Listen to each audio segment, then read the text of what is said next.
You're listening to today's inspirational message on Holy Week with Bryce Vaught.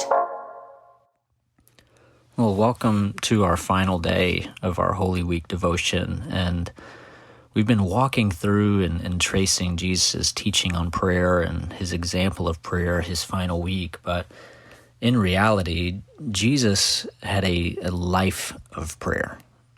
He would get up early in the morning to go just pray and be with the Father. He prayed and communicated with God in public before man just to reveal his intimacy with the Father.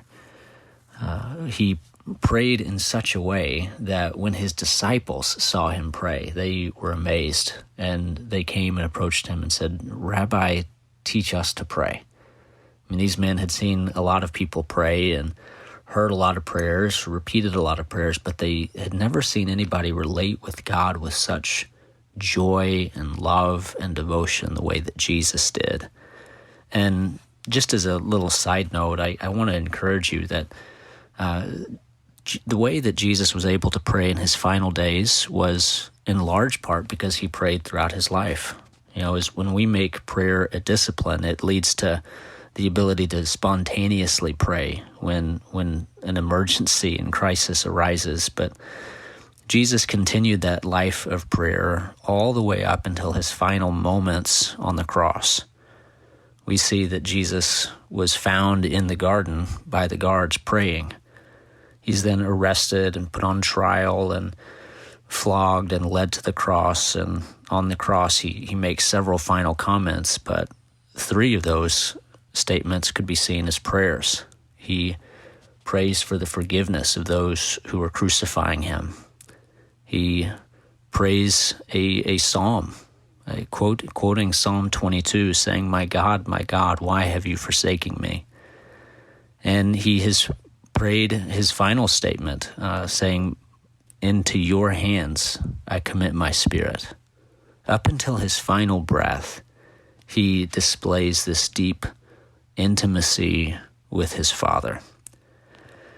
And I think this is an important thing for us to see because Jesus here is suffering in an incredible way, in an unimaginable way, and yet he's praying.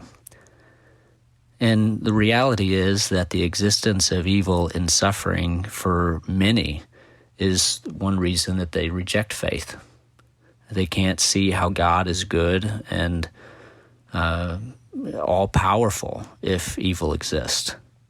You know, many victims or people who've gone through some traumatic experience will recount how that when they were in the middle of being abused or whatever the situation was, they cried out to God and he didn't answer, and he appeared to be absent. And the truth is, there's a lot of times where I don't know why bad things happen. There are some things that are just hard to explain, and the reality is I don't have an answer for them. But when we look at the cross of Christ and his sacrifice on our behalf, we can have hope that our God knows how we feel. Because Jesus, too, prayed and felt like God was absent.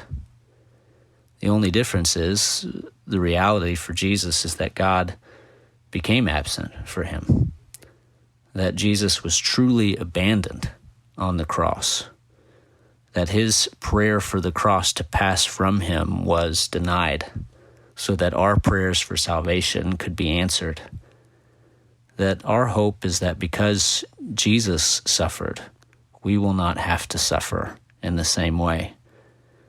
This leads us to a place where we can pray with hope. You know, the problem of evil, as I said, is such a problem for many in our day. Again, they'll say, if God is all good and he's all powerful, why does evil exist? That means he's either not all good or he's not all powerful. And there's a couple problems with that. One, we know that he is all good and he is all powerful, but the scriptures also reveal that he's all knowing, that there's things that he knows that we don't know.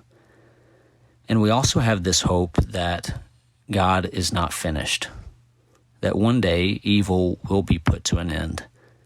And we see that and have this hope because of what Jesus has accomplished on the cross. Ultimately, Jesus' final prayers were prayers of great trust in God's eternal plan of redemption. That even though he's suffering incredibly in the moment, that joy was before him and that salvation was near. And so this week, maybe there's something that you're praying for that you haven't had an answer to. You can pray with hope because of who Jesus is and what he has accomplished on our behalf. Thanks again for listening, and have a great day. Thanks for joining us here today. Dr. Kurt Bjorklund will return next week as he continues his study on the Proverbs. There's a lot of great content to explore on Orchard Hill Plus and on the Orchard Hill main feed from the weekend. Have a great day.